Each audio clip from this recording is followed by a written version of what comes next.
मधून निघून गेलं म्हणून मला आणि त्यांच्या आत्मीय लोकांना मी असं सांगेन, आता लढून काय फायदा नाही.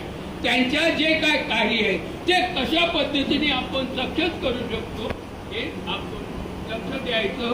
स्पेशली मला शरद पाटीलला विनंती करायची.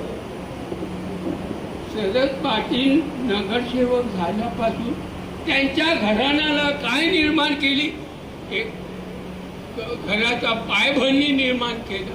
आणि नितीन पाटीलची विशेष म्हणजे सौ कल्याणीताई फक्ती ही जेव्हा महापौर झाली त्यावेळी खरोखर मी अशा आयांचा, आई बाबांचा, त्यांचा आईबाप काय होते, एक ऑर्डिनरी शिक्षक बनून होते.